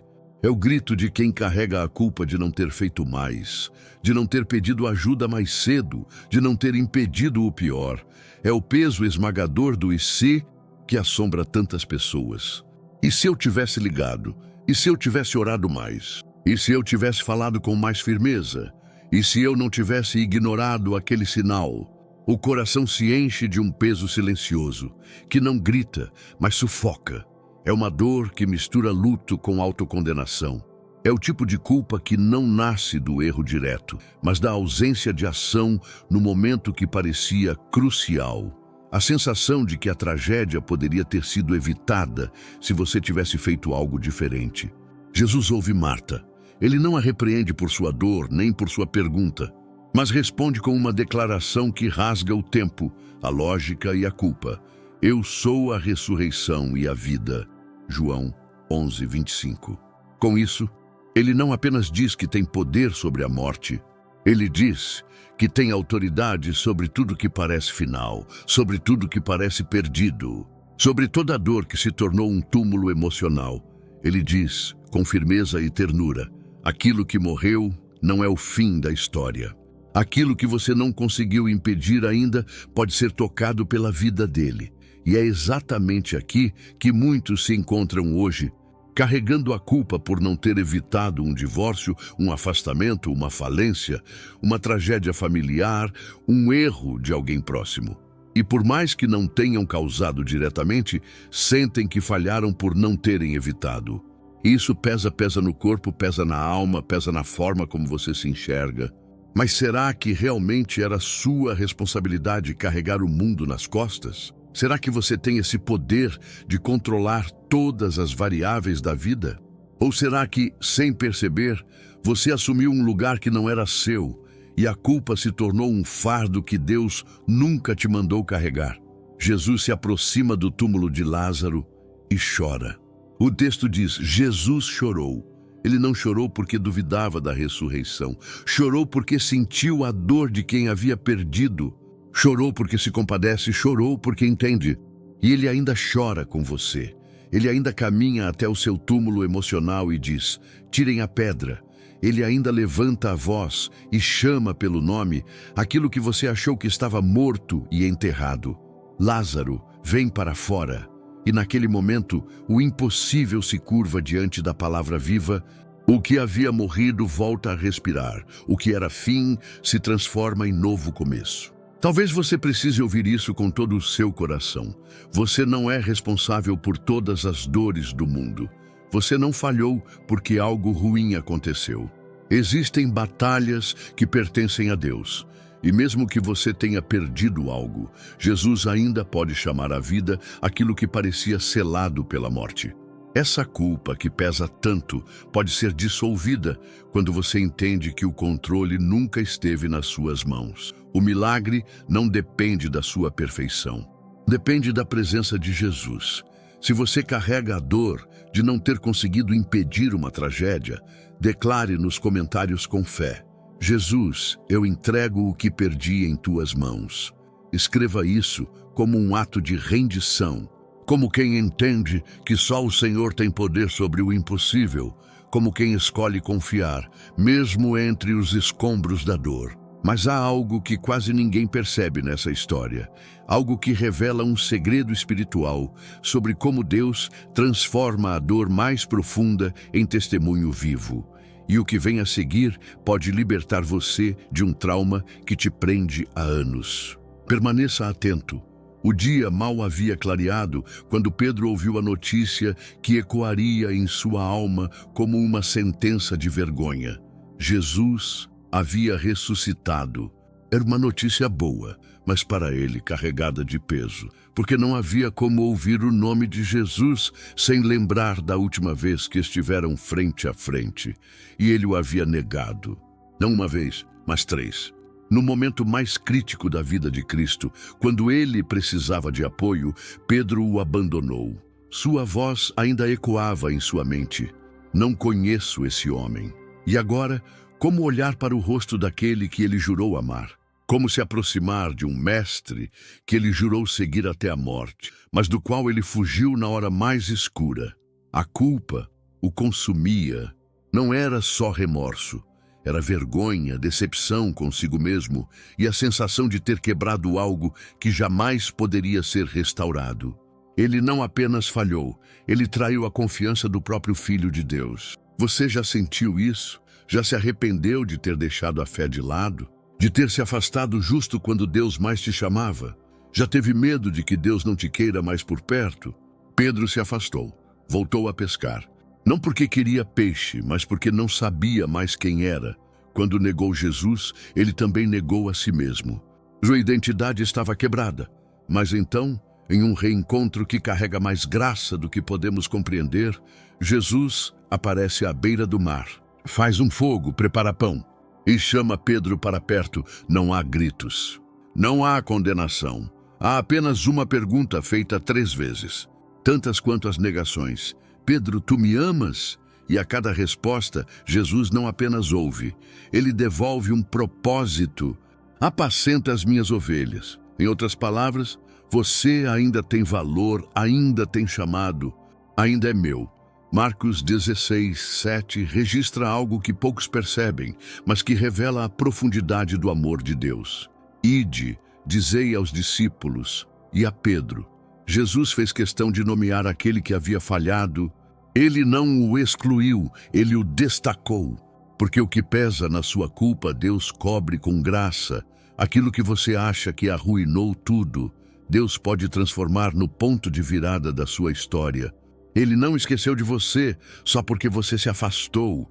Ele não anulou o que tem com você por causa do seu desvio. Jesus não está decepcionado com sua fraqueza. Ele te chama pelo nome. Ele te restaura com amor. Ele te devolve ao lugar que o erro tentou te arrancar. Talvez você tenha se distanciado. Talvez tenha deixado a fé se apagar aos poucos. Talvez tenha escolhido caminhos contrários, achando que seria mais fácil, mais leve. Mas hoje você sente o peso de ter virado as costas para Deus e, mesmo arrependido, não sabe como voltar. A vergonha te impede, o medo de ser rejeitado te paralisa. Mas Jesus já está te esperando na praia, com pão, com fogo, com amor, com restauração, com um chamado que não caducou. Ele não desistiu de você e mais, Ele faz questão de que você saiba disso. Se você já se afastou de Deus e sente que é hora de voltar, escreva com fé nos comentários: Jesus me chama de novo. Declare isso como quem está cansado de fugir, como quem entendeu que a distância da presença dele só aumenta a dor. Escreva como um grito de retorno, porque Jesus está te esperando. E o céu ainda tem planos com seu nome. Mas espere. E se eu te dissesse que há uma verdade escondida na falha de Pedro que revela como sua maior vergonha pode ser exatamente o lugar onde Deus vai te levantar? O que vem a seguir pode curar a parte mais profunda da sua alma. Ele reinou por anos em Judá, mas suas mãos estavam manchadas de sangue. Ele não apenas se afastou de Deus, mas mergulhou uma nação inteira em idolatria, bruxaria e perversão. Manassés não foi um pecador comum. Ele foi, talvez, o mais cruel dos reis que Jerusalém já teve. Reconstruiu os altares de Baal, adorou os astros, sacrificou seus próprios filhos, encheu o templo do Senhor com imagens detestáveis. Ele foi além do erro, zombou da santidade, desprezou o nome de Deus e liderou o povo à perdição espiritual. Não é à toa que, ao falar sobre ele, o texto de 2 Crônicas 33 deixa claro: fez pior do que as nações que o Senhor havia destruído. Se alguém poderia ser considerado imperdoável, era Manassés. Mas algo inesperado aconteceu quando ele foi levado cativo para a Babilônia. A dor o quebrou. A humilhação o trouxe de joelhos. A vergonha de tudo o que havia feito o levou a olhar para o céu com arrependimento verdadeiro. E naquele lugar de desespero ele orou. Sim, orou. O homem que destruiu tudo o que era sagrado levantou a voz em súplica. E Deus ouviu. Esse detalhe é quase inacreditável. Então conheceu que o Senhor era Deus. 2 Crônicas 33, 13. Essa frase muda tudo, porque revela que até mesmo a culpa mais escura pode ser lavada. Até mesmo o coração mais endurecido pode ser quebrado pela graça. Manassés não recebeu misericórdia porque merecia. Ele recebeu porque se rendeu. Ele reconheceu sua culpa. E isso abriu caminho para o perdão. Isso quebra muitos discursos religiosos que dizem que existem pecados que Deus não pode perdoar. Mas será que existe algo mais poderoso do que o sangue de Cristo? Será que a cruz foi limitada a determinados tipos de erro? Ou será que, na verdade, é o nosso orgulho que insiste em dizer: eu sou imperdoável, quando Deus já declarou: eu sou misericordioso? Essa é a dor de muitos. Acreditar que o que fizeram é grande demais, que não existe mais espaço para eles na história de Deus. Que sua falha ultrapassou o limite da redenção. Pessoas que viveram uma vida inteira carregando um peso que acham que nem Jesus consegue aliviar. E é exatamente aí que a verdade precisa ser dita. Não existe culpa que Deus não possa perdoar quando há um coração quebrantado diante dele. Não importa quantas vezes você tenha repetido o mesmo erro. Não importa o quanto você se envergonha. Se há arrependimento verdadeiro, há perdão disponível. E esse perdão não é parcial, não é condicional. Ele é completo. É a libertação de tudo que te amarra emocionalmente ao passado. Você não precisa mais se esconder atrás dessa culpa como se ela fosse uma sentença. ela pode ser o ponto de partida para a sua restauração. Porque a vergonha só tem poder enquanto você se cala. Mas quando você se apresenta diante de Deus com verdade, Ele não te rejeita. Ele te acolhe. E o que mais impressiona é que após tudo o que Manassés fez, ele foi reintegrado como rei. O Senhor o trouxe de volta. Deus não apenas o perdoou, Ele o reposicionou. Isso significa que seu erro não anulou o plano, que sua falha não encerrou o chamado, que sua história não termina na lama da culpa, mas na graça que levanta. Se você já acreditou que seu erro foi grande demais para o perdão de Deus, escreva com fé nos comentários: Jesus, eu reconheço que ainda há graça para mim. Declare como quem rasga o orgulho, como quem entende que o perdão não depende do tamanho do erro, mas da profundidade do arrependimento.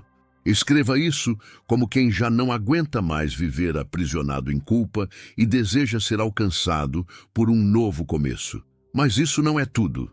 Há uma revelação escondida nos bastidores dessa história que mostra como até os piores capítulos da sua vida podem ser usados por Deus como ponte para curar outros.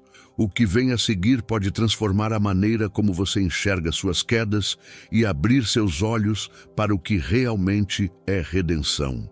Era madrugada quando a espada cortou o ar e atingiu a orelha do servo do sumo sacerdote. A tensão era tão intensa naquele jardim que até o mais valente dos discípulos sentiu o peso do medo. Mas Pedro não hesitou. Ele não sabia o que fazer com a dor da possível perda, com o desespero de ver Jesus sendo levado, e decidiu reagir com impulso, com violência, com carne. O que ele tinha nas mãos era uma espada. Mas o que havia dentro dele era confusão, frustração, descontrole emocional. Pedro feriu alguém no momento mais tenso da noite mais escura, tentando proteger o mestre com suas próprias forças. E o resultado? Jesus o corrigiu diante de todos, mas não com gritos, não com humilhação, com um ato de misericórdia silenciosa e sobrenatural. Ele tocou a orelha do homem ferido e curou. Lucas 22:51. Sim, Jesus curou a consequência do erro impulsivo de Pedro. Isso é profundo demais, porque mostra que mesmo quando nossas palavras ou atitudes causam feridas reais em outras pessoas, feridas que parecem irreversíveis, ainda assim, Jesus é capaz de intervir. Ele não apenas restaura o ferido, ele restaura também o que feriu. Essa é uma verdade que liberta. A graça não é só para quem sofreu, mas também para quem causou a dor e se arrepende. Quantas pessoas vivem aprisionadas pela culpa de palavras ditas no calor de uma discussão? Frases que saíram em um momento de raiva, de descontrole e que ecoam até hoje dentro da mente. Eu nunca deveria ter dito aquilo. Será que aquela pessoa me perdoou? E se eu tiver destruído para sempre o coração de alguém que eu amava? Esses pensamentos se tornam um cárcere emocional. A culpa se transforma em um fardo que envelhece a alma. E o arrependimento, por mais sincero que seja, parece não aliviar. Porque, no fundo, o problema não é apenas o que você disse, é o que ficou depois. É o estrago que você acha que causou, mesmo sem ter tido a intenção. Mas e se eu te dissesse que o próprio Jesus pode tocar o que foi ferido por sua impulsividade?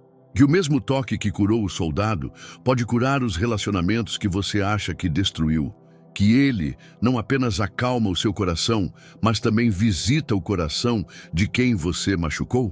Não, isso não apaga sua responsabilidade, mas te livra do peso de acreditar que tudo está perdido. Porque quando há arrependimento, há reconciliação. Pode demorar, pode não acontecer da forma como você espera, mas espiritualmente, quando Jesus toca, ele cura ambos os lados. E isso também inclui você. O erro que você cometeu não precisa te definir. O deslize que aconteceu no calor da emoção não é maior do que a misericórdia do céu. Jesus sabia que Pedro erraria. E ainda assim o chamou, ainda assim o restaurou. Ainda assim, confiou a ele a missão de pastorear as suas ovelhas. O mesmo homem que cortou uma orelha, mais tarde ouviria a voz do Espírito com tanta clareza que guiaria multidões à salvação. Se você já feriu alguém com palavras que até hoje pesam no seu coração, escreva com fé nos comentários: Jesus cura o que eu feri. Declare isso como quem deseja ver a restauração, mesmo quando não sabe como ela pode acontecer, como quem não nega o erro, mas confia na graça. Como quem acredita que o amor de Deus alcança até o que já parece irreparável. E aqui vem a parte mais impressionante dessa história. E se a maior prova da sua transformação for exatamente aquilo que você feriu? E se Deus estiver te moldando por meio dessa culpa para fazer de você alguém mais sensível, mais compassivo, mais parecido com Jesus? O que está por trás disso pode te emocionar profundamente. Eles o venderam por 20 moedas de prata. Não foi um erro, foi uma traição pensada, deliberada, arquitetada pelos próprios irmãos. José, ainda adolescente, com os olhos cheios de sonhos e o coração puro, foi lançado em uma cova e depois entregue como escravo a uma caravana de estrangeiros. E o mais cruel de tudo é que quem fez isso com ele era sangue do seu sangue. Os irmãos não apenas o traíram, eles o apagaram da própria história. Fingiram sua morte, mentiram para o pai e seguiram a vida como se nada tivesse acontecido. Mas o que eles não sabiam é que José carregava um chamado. E que por mais que o tivessem vendido, Deus ainda estava com ele. Anos se passaram. José foi preso injustamente, esquecido por quem prometeu ajudá-lo. Desprezado por muitos, e mesmo assim o favor de Deus o acompanhava. Até que chegou o dia em que ele foi elevado à posição mais alta do Egito, abaixo apenas do trono do próprio faraó. A história parece épica, inspiradora, mas há uma dor silenciosa por trás de tudo isso que raramente é falada. A dor de carregar dentro de si algo que ninguém sabe, algo que você não consegue falar, algo que ficou trancado no fundo da alma e que mesmo com o tempo passando, ainda te consome por dentro. Esse tipo de dor tem nome: culpa reprimida. E ela não é exclusiva de quem errou. Muitas vezes, ela pertence a quem foi ferido e carrega dentro de si uma mistura de ressentimento, saudade e mágoas profundas que nunca foram verbalizadas. E essa dor, quando não é entregue a Deus, pode se transformar em uma prisão emocional. Imagine José diante dos irmãos que o traíram. Eles não o reconheceram de imediato, mas ele os reconheceu. E ali estava a chance perfeita de vingança, a justiça pelas próprias mãos. Mas José, ao invés de condenar, chora. Ele se retira para não ser visto, mas o coração está em colapso. Porque ver o rosto de quem te feriu reabre feridas que você achava que já estavam cicatrizadas. E o que ele faz? Ele os testa, sim, mas não para puni-los. Para ver se havia arrependimento. Quando ele vê que os irmãos estavam mudados, ele não aguenta mais e se revela: eu sou José, o irmão que vocês venderam. E o mais poderoso, ele os abraça, os consola, os perdoa. E depois declara uma das verdades mais transformadoras da Bíblia: vocês intentaram o mal contra mim, mas Deus o transformou em bem. Gênesis 50, 20. Essa frase é a chave para toda alma que carrega uma culpa escondida, uma dor não dita, uma ferida mantida em segredo. Deus transforma o que era para destruição em plataforma de redenção. José não negou a dor. Ele não ignorou a traição, mas ele não deixou a culpa dos outros envenenar o seu coração. E talvez hoje você esteja no lugar oposto. Talvez você seja um dos irmãos. Talvez tenha feito algo imperdoável e carrega esse segredo há anos, preso num silêncio que te corrói. Ou talvez você seja como José, tentando seguir em frente com a vida, mesmo carregando marcas que ninguém conhece. Seja como for, essa história revela que o poder de Deus vai além da dor e além da culpa. Ele visita o que foi feito em oculto e transforma em testemunho. Se você tem carregado uma dor ou uma culpa escondida há anos, escreva com fé nos comentários: Senhor, transforma essa dor em redenção. Use essa frase como uma entrega, como uma chave que abre um espaço para a cura interior. Como quem reconhece que guardar isso por dentro só gera morte emocional, mas entregar nas mãos de Deus pode gerar vida. Mas e se eu te dissesse que o lugar da sua maior vergonha pode se tornar exatamente o altar do seu maior testemunho? O que está prestes a ser revelado vai mudar a maneira como você enxerga tudo que já viveu. Ele era respeitado, bem-intencionado, estudioso, religioso. Nicodemos era fariseu, membro do Sinédrio, alguém que conhecia as Escrituras profundamente. Aos olhos da sociedade, ele era justo. Aos olhos dos religiosos, um exemplo, mas algo o inquietava, algo o incomodava. Era como se mesmo com todo o conhecimento e com todas as boas obras que realizava, ainda faltasse alguma coisa. Algo que ele não conseguia definir com palavras, mas que queimava no fundo da alma como uma pergunta sem resposta. Será que tudo isso é suficiente? Ele fazia o bem, cumpria a lei, mas não tinha paz. Sua consciência estava em guerra silenciosa. É que boas ações podem até acalmar a aparência, mas não têm poder de apagar a dor escondida, aquela culpa que você tenta compensar com atitudes, mas que continua viva por dentro. Por isso, ele procurou Jesus. De noite, no anonimato, na escuridão, como quem não quer ser visto, mas desesperadamente precisa de luz. E ali, no diálogo entre um homem culto e o próprio Verbo encarnado, Jesus rompe qualquer tentativa humana de alcançar a salvação pelas obras. Ele olha nos olhos de Nicodemos e diz: "Em verdade te digo, quem não nascer de novo não pode ver o reino de Deus." João 3:3. Isso desarma completamente a lógica de Nicodemos, porque nascer de novo não tem a ver com o que você faz. Tem a ver com o que você se torna a partir da graça. E essa verdade é tão libertadora quanto desconfortável para quem vive tentando se justificar por méritos. Nicodemos estava tentando pagar o que não podia ser pago, como muitos hoje, que fazem caridade, que ajudam, que se dedicam a causas nobres, que se esforçam para serem bons pais, boas mães, bons filhos, bons cristãos, mas no fundo só estão tentando se redimir por erros do passado. E mesmo fazendo o bem, não conseguem descansar, porque a motivação está contaminada pela culpa. Esse é o drama de muitas almas. Tentam compensar a dor com desempenho, tentam apagar falhas com performances. Vivem se cobrando, se policiando, se punindo em silêncio com a expectativa de que talvez um dia Deus olhe para elas e diga: "Agora sim, você merece." Mas a verdade do Evangelho destrói essa ideia, porque o amor de Deus não é baseado no merecimento. Ele é baseado em graça, e a graça não é recompensa. É presente, é favor imerecido. O novo nascimento que Jesus falou para Nicodemos não vem por causa das suas boas ações. Vem quando você reconhece que precisa de um Salvador e se rende completamente a Ele. É um renascimento espiritual que não acontece por fora, mas por dentro. E quando isso acontece, a culpa perde o poder de te acusar.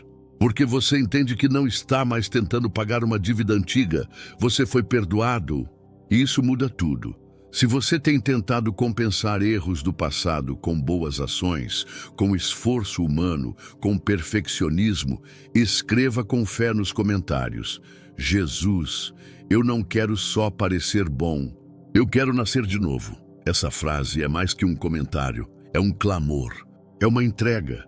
É como abrir mão do controle e dizer: "Senhor, me transforma por completo." Mas e se eu te dissesse que há uma forma de romper esse ciclo de culpa silenciosa que você carrega há tanto tempo? Que há uma liberdade tão profunda te esperando e ela não depende do que você faz, mas do que você escolhe crer? O que vem a seguir pode quebrar correntes que você nem sabia que ainda estavam te prendendo. Ruth carregava mais do que o peso de uma viuvez. Ela carregava a sensação de ser estrangeira, num lugar onde não havia pertencimento, esperança ou luz. O chão que ela pisava não era só desconhecido. Era árido, duro, hostil. Tudo que ela conhecia tinha sido arrancado. Família, identidade, dignidade. E mesmo assim, ela escolheu permanecer. Escolheu seguir com Noemi, mesmo quando tudo dizia para voltar. Escolheu ser fiel, mesmo sem garantias. E é aqui que a dor de Ruth se cruza com a dor de milhares de pessoas que, em silêncio, vivem aprisionadas pela mesma pergunta. Por quê? Mesmo quando tudo está aparentemente bem, eu ainda sinto que não mereço ser feliz. Essa é uma das formas mais insidiosas da culpa. Ela se esconde nos dias bons, nos momentos de celebração. No abraço de alguém que te ama e sussurra, você não merece isso.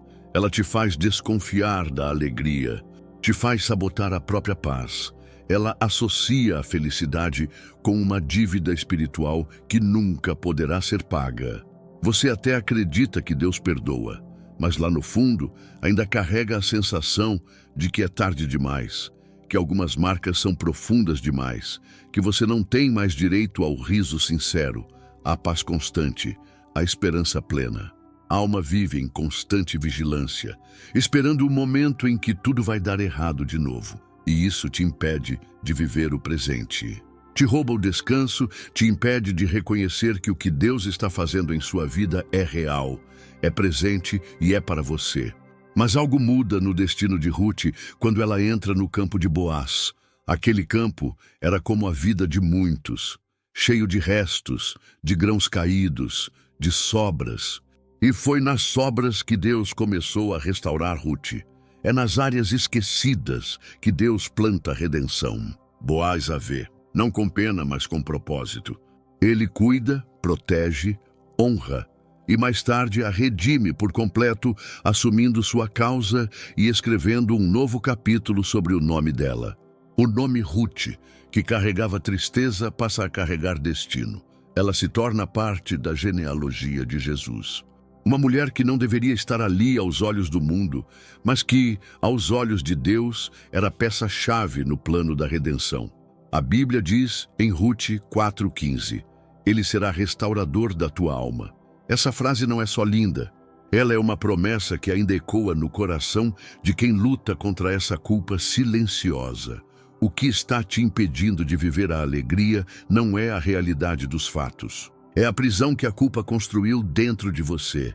Uma prisão onde você mesmo trancou a porta, acreditando que nunca mais seria digno de sorrir plenamente. Mas Jesus hoje está diante dessa cela emocional e Ele não está batendo. Ele está arrombando as correntes com a cruz, porque a alegria não é um prêmio. É um presente que Ele quer colocar de volta nas suas mãos. Você não precisa mais viver com medo de ser feliz. Você não precisa mais tentar pagar uma dívida que Jesus já quitou. Ele quer restaurar sua alma. Isso significa que Ele não quer apenas apagar o passado. Ele quer devolver o brilho ao seu olhar, a leveza ao seu coração. A vontade de viver dias bons, sem olhar por cima do ombro, esperando algo dar errado. A alegria de se permitir ser amado sem culpa. E se isso toca uma ferida sua, se isso está revelando algo que você nem sabia que estava aí dentro, então é Deus falando diretamente com você. Se a culpa tem impedido você de desfrutar a alegria, escreva nos comentários com fé e coragem. Jesus, eu aceito a alegria que vem da tua graça. Essa frase é mais que um comentário. É uma decisão espiritual. É como abrir as mãos e dizer, Senhor, eu não vou mais fugir da bênção. Eu não vou mais recusar o amor. Eu não vou mais negar a paz que o Senhor está me oferecendo. Comente como quem rompe o ciclo. Como quem, enfim, aceita ser feliz em Cristo. E se você chegou até aqui, é porque o Espírito Santo está fazendo algo profundo em sua vida. Não é só um vídeo, é uma visitação. É uma convocação do céu para uma nova estação. O que Jesus começou no seu coração hoje é real. E Ele quer continuar. Mas você precisa tomar uma decisão. Não pare aqui. A jornada da libertação não termina nesse ponto. Existe um próximo passo e ele está no vídeo que aparece na sua tela. Esse vídeo não é só o conteúdo seguinte. Ele é o complemento exato dessa palavra. Ele vai aprofundar ainda mais a cura que começou agora. Vai tocar em áreas que você nem sabia que precisavam de restauração. Assista com seriedade, com fome, com fé. O que está por vir pode ser a resposta que você pediu em oração. Comente: eu cheguei até o final. Isso é um testemunho público, um ato de fé. Um registro diante de Deus e das pessoas de que você escolheu perseverar e que algo foi transformado dentro de você. Compartilhe essa mensagem com alguém que parece estar bem, mas que talvez esteja vivendo aprisionado por dentro. Você pode ser o instrumento que Deus usará para libertar uma alma da culpa. E se você ainda não se inscreveu no canal, faça isso como um ato de entrega e gratidão. Sua inscrição é um sinal de que você quer continuar recebendo palavras que curam, que libertam, que transformam. É como dizer: Senhor, eu quero mais da tua voz na minha rotina. Ao se inscrever, você se torna parte de uma comunidade que caminha junto, que chora junto, que é restaurada junto. E lembre-se da promessa que sela tudo isso. Portanto, agora, nenhuma condenação há para os que estão em Cristo Jesus. Romanos 8:1. Você não é mais prisioneiro do que foi. Você é herdeiro daquilo que Jesus conquistou por você. A culpa não define mais o seu futuro. A graça sim. Clique no próximo vídeo. Não adie, não interrompa o processo. O que você vai ouvir lá pode ser o que faltava para a sua cura completa. Esse é o seu momento. Esse é o seu novo começo. E o céu está te aplaudindo por não desistir.